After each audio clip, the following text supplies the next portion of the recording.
one of the myths I hear a lot is, if I file an extension, I'm definitely getting audited. Okay. And I hear that from probably half our clients. And the other half of our clients say, if I file on time, I'm definitely getting audited, and therefore I need to file an extension. Right. I've been doing this for 25 years at this point, and I feel like there's no methodology to it.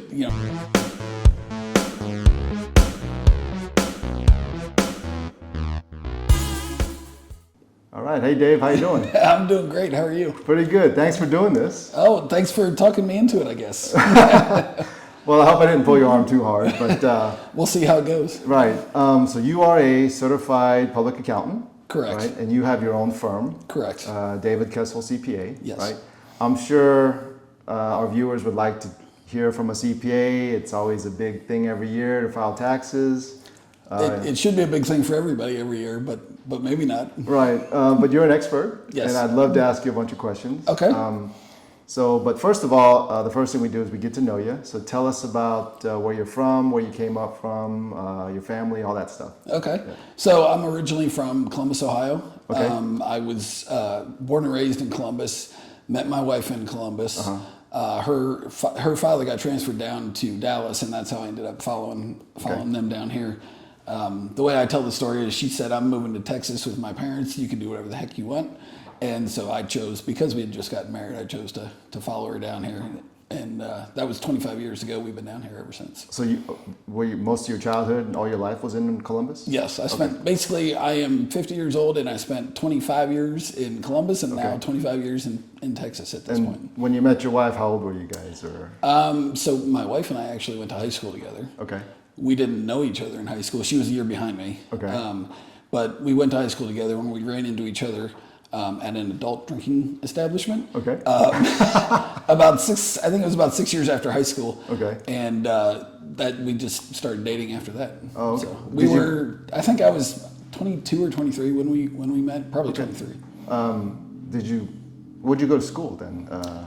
Or college? You're a Buckeye? Don't tell me you're a Buckeye. I won't tell you I'm a Buckeye. Okay. You're a Buckeye. I did not go to Ohio State. Okay. I grew up in Columbus, but I was chasing a basketball dream. So I went to a Division III school, tried to play basketball. It didn't work out. I transferred to a business school after a semester because they decided that I was not the greatest student at that time.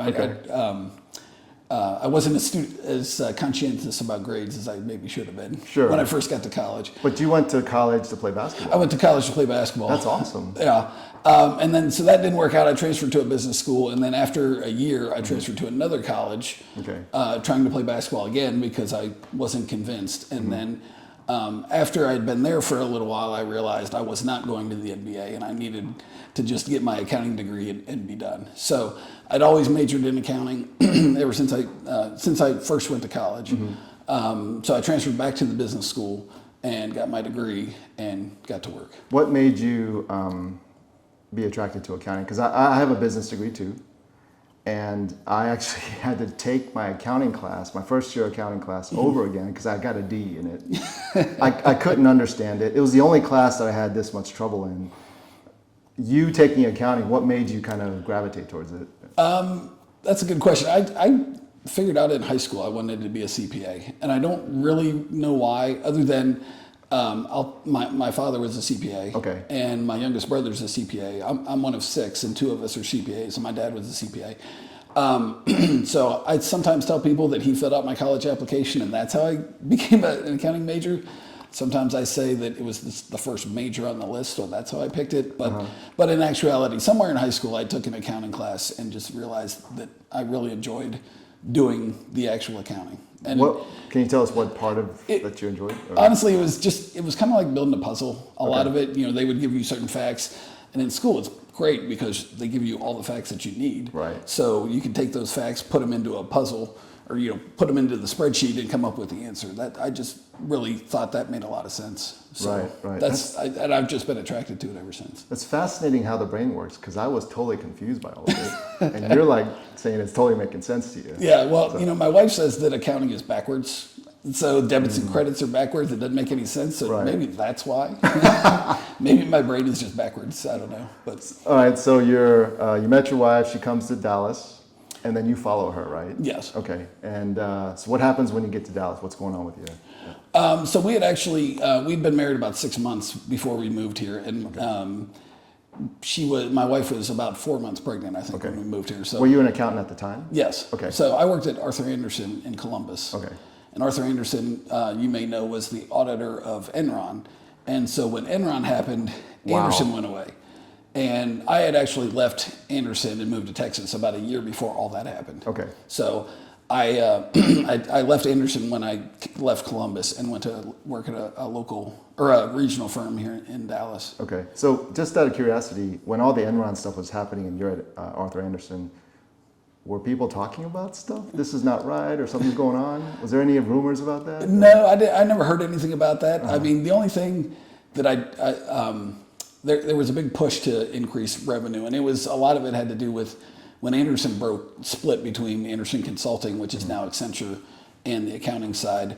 The accountants were taking a pay cut, so there was a big push to increase revenue. Okay. And all we ever really heard about was, hey, we got to go get more consulting income. We got to go sell more consulting projects, and I think that so it wasn't really tied to Enron itself, but that was definitely a big push of what was happening when I was there. So if you had not moved to Dallas, you would have been at Andersen when they went under. Correct. Yes. Oh, okay. So just blind luck. Yeah, just blind luck. Yeah. So, and my wife reminds me of how she saved you. Yeah, how she saved my job. Now, I say that everybody that I worked with at Andersen, basically the entire office went to Deloitte, who was a competitor. Oh, I see. So I probably would have been in that group. At least I assume I would have. But most of the people who transferred or moved over to Deloitte did not stay there very long. Right. So. Right. Now, if we backtrack a little bit, so when you get out of college, take us through the process of becoming an accountant. What do you have to go through? So there is they've changed the requirements, but when I took the exam, you had to pass the CPA exam. Okay. You had to have a certain number of undergraduate hours. Okay. Then you had to pass the CPA exam, and then you had to work in public accounting for 2 years. Okay. And then after you did all of those things, there was an ethics test that you had to take in Ohio, and you had to get another CPA. I think it was one, maybe 5 CPAs, some number of CPAs to sign that you had good character or you met all the requirements, or at least they knew who you were. Right. And when you're working at Andersen, that's pretty easy because everybody's there and everybody's happy. You know, everybody there is a CPA for the most part, and they're all happy to sign for you. So that part was pretty easy. How hard is the test? The test, I think it's excruciating. I thought it was excruciating. Can you describe what it entails and stuff? So, yeah, it was a 2-day test. There were 4 sections. And when I took it, it was in a big warehouse in Columbus. Okay. And it was only offered twice a year. And back then, it was only offered twice a year across the country. It was the same time in May and November. Okay. So everybody who was wanting to become a CPA exam had 2 shots a year, and they all had to do it at the same time. And did you have to pay money for the test, or is it? I believe we did. I don't really remember. That was not the big issue with the test. It was passing the test, right? Passing the test, yeah. And it was all handwritten, multiple choice, with some essays. And when I took it, I think it was the first year they allowed you to start using calculators for the CPA exam. Oh, wow. Okay. And I think there were about 800 people in the warehouse that I was at, and everybody had there were 2 people at a table with a little divider in between the table, and you could take as much. Well, you could take as much time as they allotted. So each one was about 4 hours. Each section was about 4 hours. So you're there for 8 hours. Yes. Oh wow! And how long did you study for the test? So the other thing I guess I should mention too, on the way the exam worked when I took it, you had to pass 2 parts, 2 of the 4 sections, and get at least a 50% on the other 2 sections in order to be able to keep anything. And if you did that, but you didn't pass all 4, then you only had to take what you didn't pass. Okay. So the first time I took it, I passed 3 of the 4 parts, and the second time I took it, I only had to take the 1 part, and I passed that. Okay. All right. But you had to wait a whole another year. I had to wait 6 months for the next round. For the next one, yeah. Okay. So I took it in. I think I took it in November the first time. Found out it was like a 3-month process to find out if you passed. So found out I had to go back and take the 1 part, and that was during busy season. So after April 15th is when I actually started studying for that second part, and it was basically April 16th up until I took the test, and it was all day, as much as I could do to get it studied. Right. And I did take a review course. Those are pretty helpful because most of the review courses have all the questions from prior exams. So you can practice and you can kind of see how the questions are worded.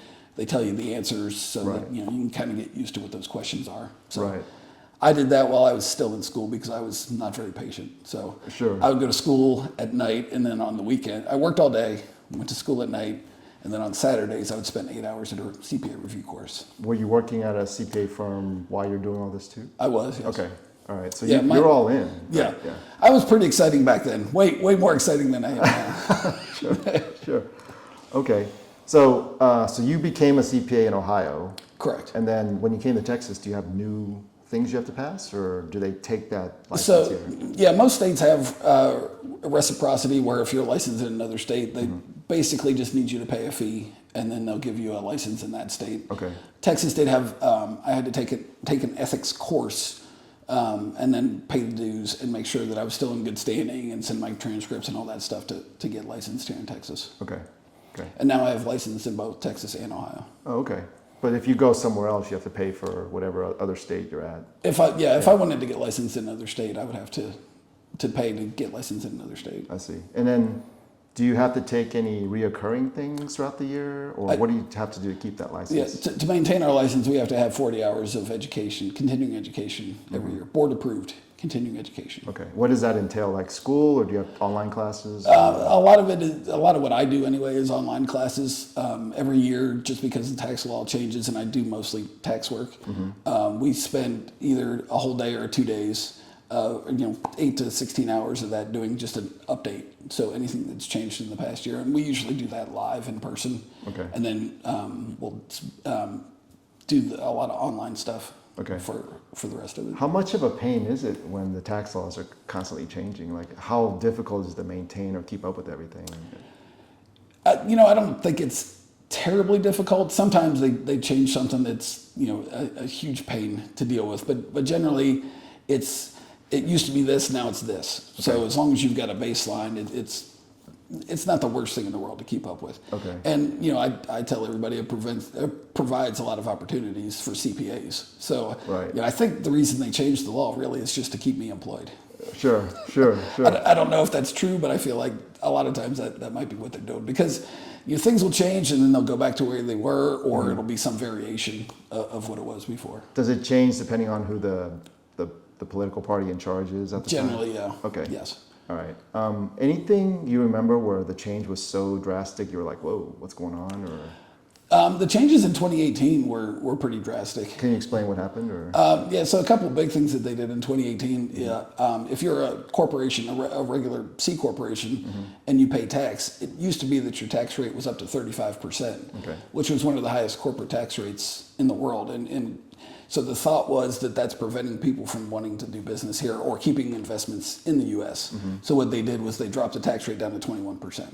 Oh, wow. So they didn't change a whole lot of the laws, but they changed the rate down to 21% for corporations. And then because of that, they gave self-employed people who were business owners a 20%, up to 20% tax cut on their business income. And that's the qualified business income deduction. Okay. Has that been rescinded since, or is it it's still in effect. Still in effect? Oh, do you think it's helped, or? It has definitely helped business owners, just because if they're making income and they don't have to pay tax on 20% of it, that frees up a lot of cash for a lot of people. Right. Okay. All right. So you're in Dallas and you're working at a local firm.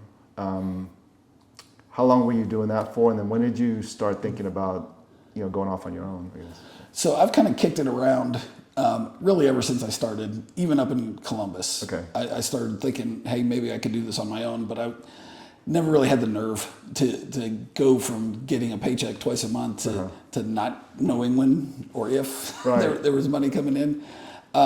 So that was back in, I started having those thoughts in Ohio, and then I moved to Texas. I worked at a large or a regional firm, and then I went to a large international firm from there. Okay. And then after I had been there I was at Grant Thornton was the large international firm. What's it called again? Grant Thornton. Okay, all right. So I was there 6 years, and about halfway through I thought, okay, this has really got to be the last place I work if I'm not working out on my own. But I was still kind of nervous about it, and my wife finally just said, look, I'm tired of you talking about it.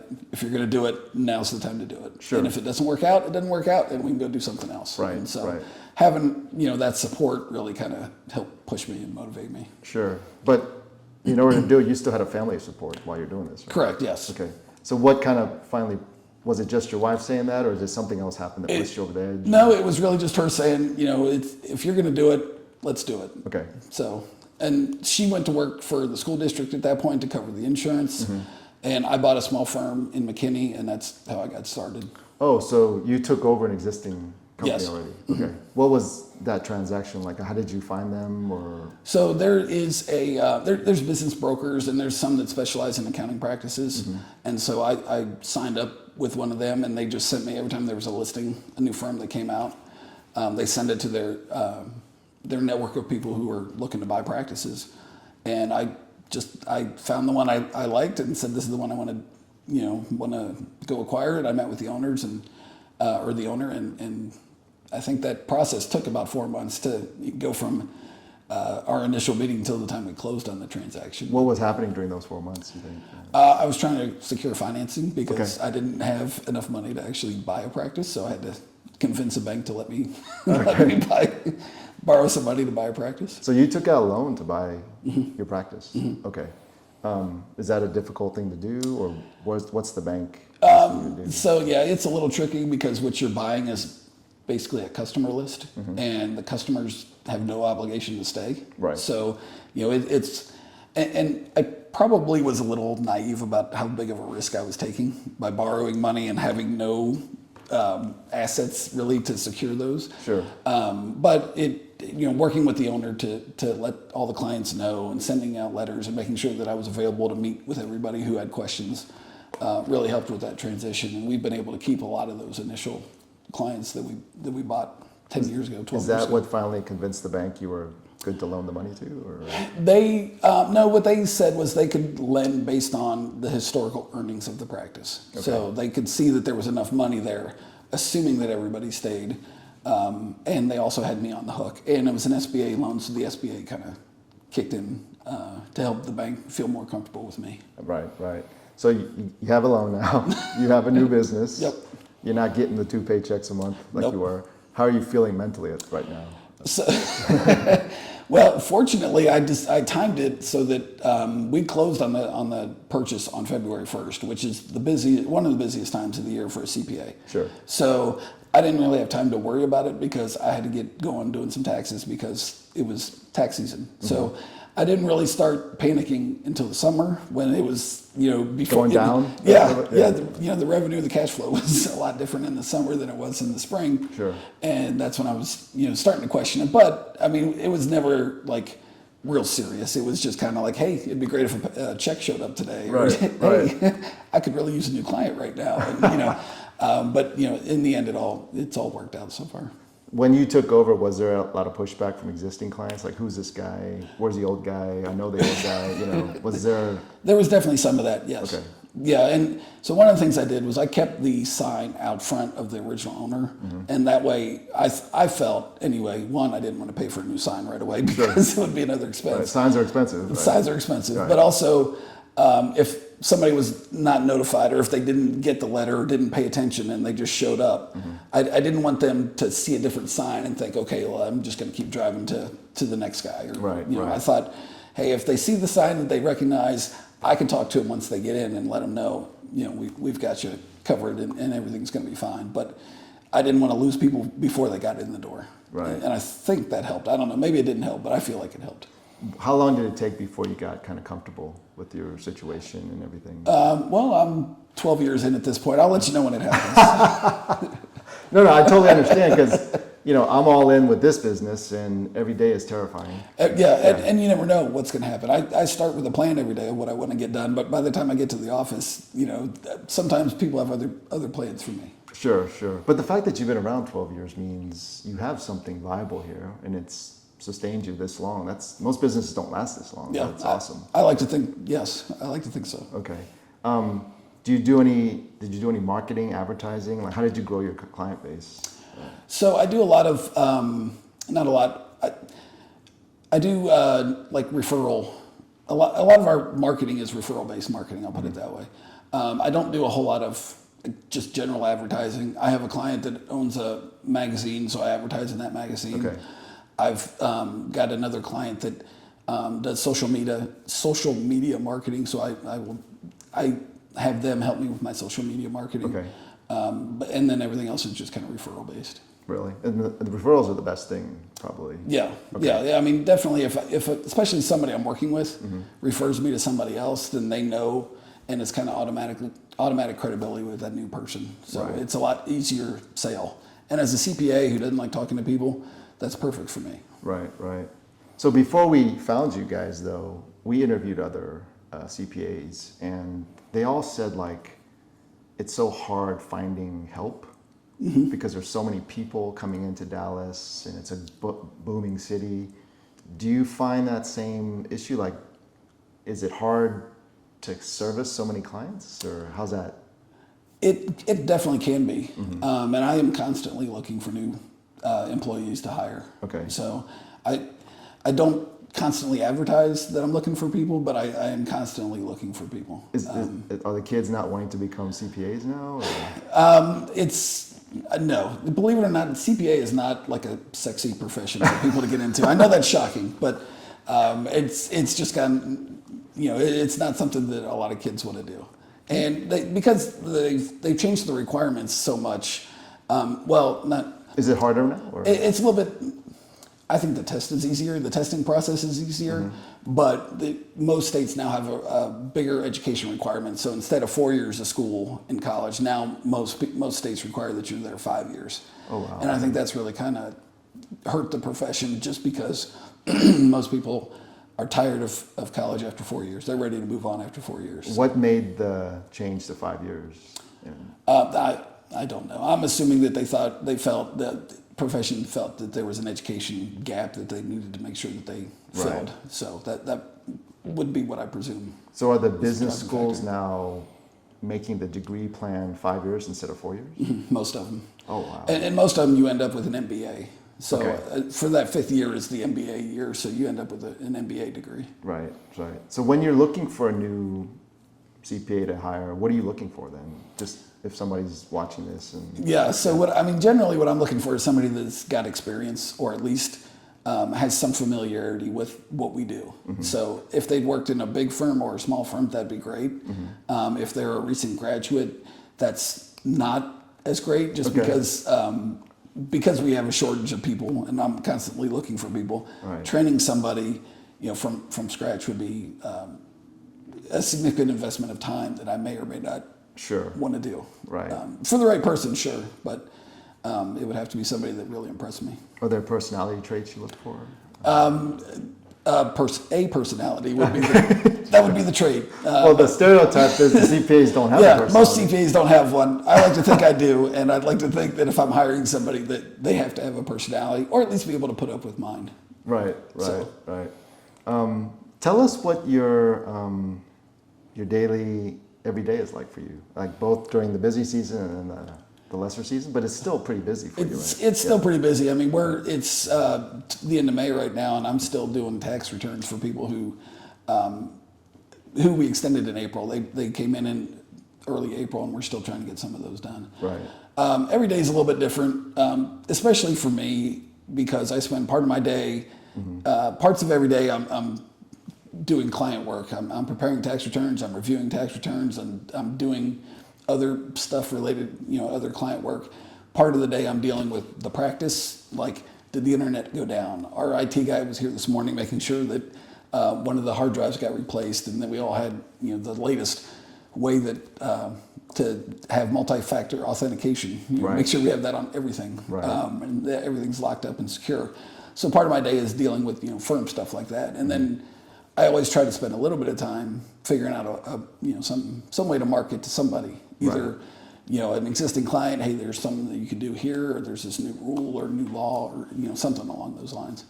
During tax season, there's very little marketing, and there's we're only talking the IT guy if something's broke. Right. We're not doing a whole lot of extra outside of doing taxes and making sure that everybody's stuff is correct and filed on time. I see. And then Is it become less during the off? When's your slowest time, I guess?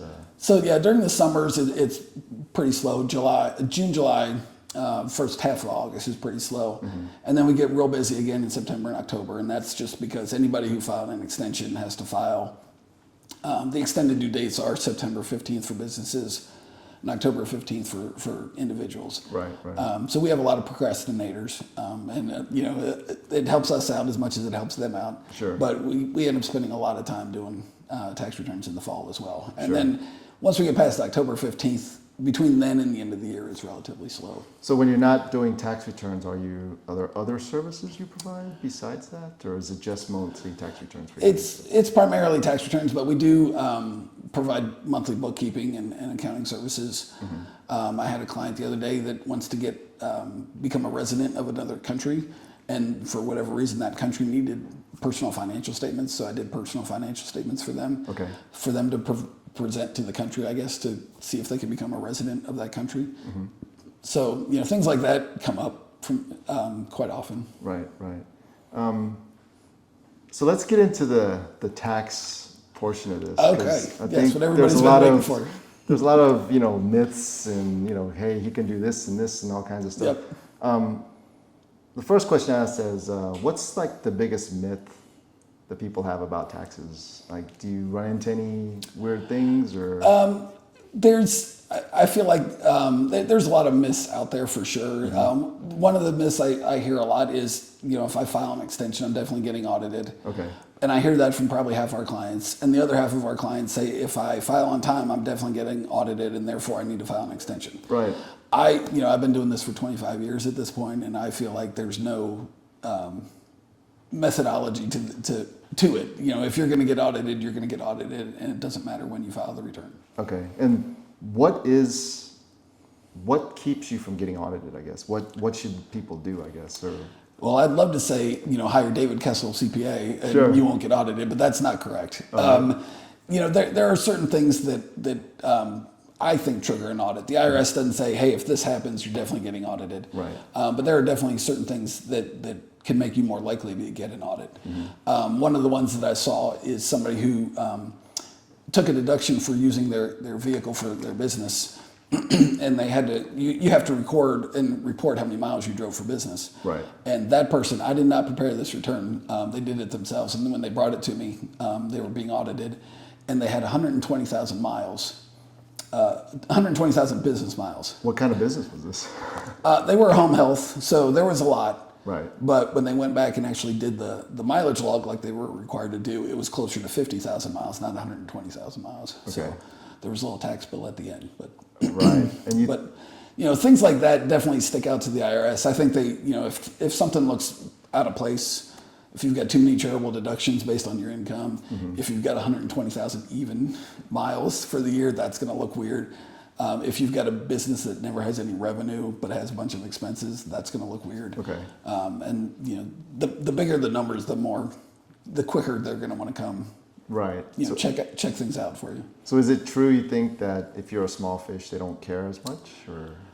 I personally think that they have to justify, at least internally, who they're going to audit. So if you're a small fish and you're not making a whole lot of money, it doesn't seem like it'd be worth the IRS spending a day and spending the resources to do an audit if they're not going to generate potentially a whole lot of or some additional tax. Sure.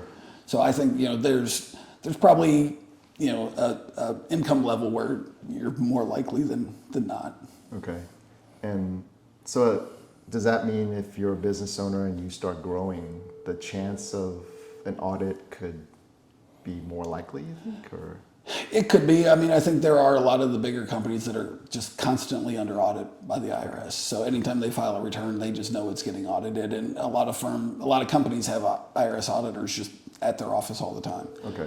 I don't have any clients that are that big. So for us, if a client gets audited, there's a couple. If it's an individual, they're probably going to have to go down to the IRS center in Dallas and meet with an examiner and go through the audit down there. Mm-hmm. If it's a business, usually they're going to want to visit the client. Okay. And I can help. We help clients who are under audit. It doesn't happen very often, but we can take that burden off the client so they never have to talk to the IRS. I can do all the talking for them. I can go down to the IRS and meet with him and go through all the income and deductions and make sure that they understand, IRS understands what's happening. Why are the businesses being constantly audited? Are they in a weird industry? Or? No, I think just some of the Fortune 500 companies, they just have so much on their tax returns. I think that they just are constantly being audited by the IRS. Sure. And your experience with meeting agents, are they usually reasonable, or is it difficult sometimes? Since we're on a podcast, I'm going to say that the IRS agents are always reasonable. That's awesome. I mean, the IRS, they're people just like anybody else. So right. Some of them are reasonable, some of them are unreasonable. And it just really depends on who and what the issues are. But the way the IRS is set up is you're not going to get an agent who has no agent has the final say. So if you have an issue with an agent who's not being reasonable, you can always go to their supervisor, or there are other avenues that you can go to make sure that you're being treated fairly. Right. And so what do people do that get themselves into real trouble then? So, because an audit's not necessarily that you're doing anything bad, it's just maybe they're kind of looking at things that look off. But correct. When do you get in real trouble? And so I guess back on the audit question too, there are some audits that they just do to help determine what their baselines are. So they know. Right. So if you're in a particular industry, you have to tell them what industry you're in. There's a specific code that you put on the tax return, and I think based on that code, they're going to say, this is what we expect. This code is going to have this kind of revenue, and based on certain levels of revenue, the deduction should fall in fall in line based on these percentages, and they have to go do an audit to make sure that they understand what those industry norms are. So right. Occasionally it's not something that somebody did, it's just completely random because they need to know what's going on in the industry. Sure. But do they have nowadays like an AI system that kind of triggers an audit because of certain parameters, or? That's a good question. I don't know the answer to that one. All right. So they're really kind of secretive about how you're selected for audit. I mean, if they told you what they were looking for, I think everybody would stay away from those things. Right, so, they don't want to tell you that. So then, when do you get in real trouble then? So the things that get somebody in real trouble is basically the F word, and that would be fraud. Okay. So if you file a fraudulent tax return, that could get you in trouble. Can you define what they think fraud is? So like big ones are like somebody who, like a professional athlete might go to an autograph show and sign a bunch of autographs and get a bunch of money, and that's kind of outside their normal job. They have a contract from their team, and that's how they get paid, and they might just forget that other income, and that other income could be pretty substantial, and if they leave that income off, the IRS can get pretty upset. How will the IRS know that you had that other income if you don't report it then? So there's a couple different ways. The biggest way is they're going to do an audit, and they're going to figure out you've got more deductions than your income really should be allowing. But they also get, anybody who gets a W-2, the IRS gets a copy of that. If you get a 1099, the IRS gets a copy of that. And in the background, after you file your return, they match all those 1099s and W-2s to the return that you filed to make sure that you've reported everything. Okay. So that's the easiest way for them to catch you. So fraud. Fraud is one. And another big one is payroll taxes. Okay. So payroll taxes is basically, as a business owner, you're withholding money from employees' pay, and you're supposed to take that money and send it to the IRS. Okay. You can get in serious trouble, including prison, if you withhold money from employees, but you don't submit it to the IRS. It's basically theft, and they don't look at that very kindly. Is this a common thing for employees to do this? Or? Employers? Yeah, employers. I'm sorry. No, it's not very common, but it does happen. And what generally happens is the business is starting to struggle, and if the business starts to struggle, then the owners are looking for money wherever they can get it. And the money is withheld, it's sitting in their bank account, and before they send it to the IRS, they got to pay all their bills, and that's how it typically happens. I see. It's generally not like a malicious, hey, I'm going to steal all this money. It's more, I need money, here's money, I pay that to cover this, and I'll worry about the payroll taxes next month or whatever, and that's kind of how it happens. If that happens to a business, then they should tell the IRS this is happening to them, or do Yes. they still owe them the money? And then Well, they're still going to, they're still going to owe them the money, but you definitely want to report everything the way you're supposed to, and then definitely reach out to the IRS or work with somebody who can reach out to the IRS on your behalf to let them know that this is happening and this is how I want to resolve it. Right. If you try to hide from them or avoid it, that's when the real trouble happens. So at that point, if there's real fraud, are you hands off and it goes to an attorney, or do you handle those cases too? It depends. Most of the time, we're going to work with attorneys to do that because it is a legal matter. So at that point, you definitely want to have an attorney present, and we can either work with the attorney or we can actually be hired directly by the attorney for legal reasons. Right. Sometimes that works out better. So when you're dealing with customers all the time, what's your best advice for people when they're doing their taxes to make it as easy as possible? Or what do you see that people miss and some common mistakes and stuff like that? So, I mean, every return's a little bit different. So, there are some that are pretty common. The biggest one, I think, has not the biggest, but one of the more common ones has to do with the mileage. Okay. Because there's not really, it's a self-reporting mechanism, so it's a way people can fudge if they want to. Right. Just knowing or maybe not knowing that they could get caught. So, my advice is always, make sure that you're keeping track of any deduction that you're going to take. Make sure you have the records to back it up. If you're deducting mileage, make sure you have a mileage log that shows where you went, why you went there, and how far you drove, and all that. That documentation is the biggest, I think, the biggest pitfall that's out there. Okay, and that would be, they'll check your income or revenue relative to some sort of mileage ratio and say this is too much, or kind of. So the IRS really doesn't like the mileage deduction, I don't think.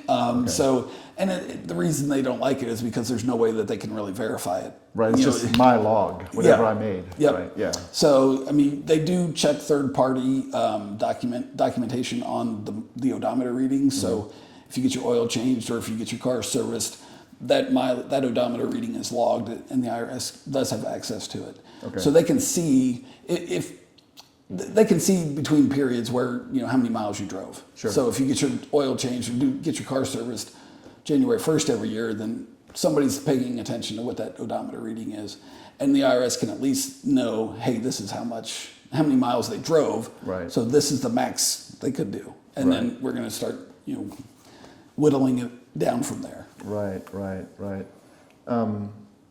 So tell us about like your services then. Tell us a little bit more about your firm. What do you offer? Like where you see yourself in 5 years and all that stuff. Well, honestly, I probably see myself sitting behind the same desk that I'm at now for probably just as many hours. Like I said, most of what we do is tax related, and we do individuals, we do businesses, we do pretty much every industry. There's a couple industries we kind of avoid, and we don't do much with not-for-profits, but outside of that, anything tax related we can probably handle. Okay. We do a little bit of payroll, we do bookkeeping for lots of clients, and then there's just lots of like tax planning. So we're not going to say, hey, this is a product that everybody needs to do, but we're going to meet with the businesses and look at their overall situation and say, okay, well, these 2 things or these 3 things would apply. Let's implement this, or let's restructure to do this, and things like that is. Any tips or advice on how to save on taxes and stuff? I mean, talk to your CPA. Right, that's always the topic of conversation at like parties and stuff. Well, my CPA can do this and this and this, and Yeah, I do warn people when they come in. I hear lots of times, my CPA or other people's CPA tell them they can do this or they can deduct that, and first of all, their CPA might be the guy at H&R Block. You never know. Right. You never know unless you actually see the return and can see the deductions. These people might just be talking. You never really know until you actually see the return.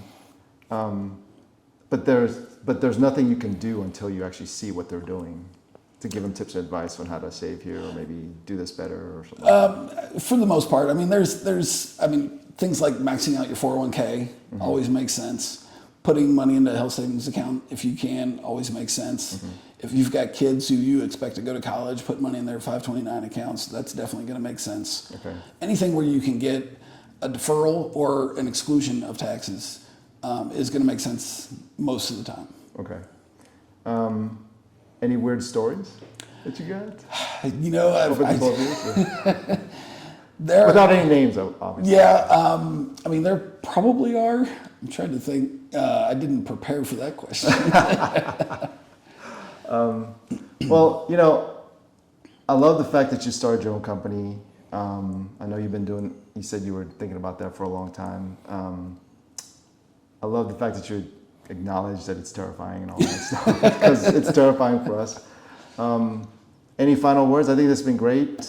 You know, we can end on a really good note, I guess, if you had anything to say. Yeah. Well, I will say this has not been as painful as I expected, so Okay. I appreciate the opportunity. Sure. You know, that being said, you know, I'd be happy to talk to anybody who wants somebody to look at their returns if they prepare them themselves or if they have another CPA. You know, I'm always offering second look. I'll do a second look at your return to see if there's anything that was either missed or something that could be done differently that would help. We don't charge for that. That's just something that I like to do just to get familiar with the client, and Sure. also, you know, as a you know, way to generate maybe additional revenue for us. Right. By helping them get some money back from the IRS. That's awesome.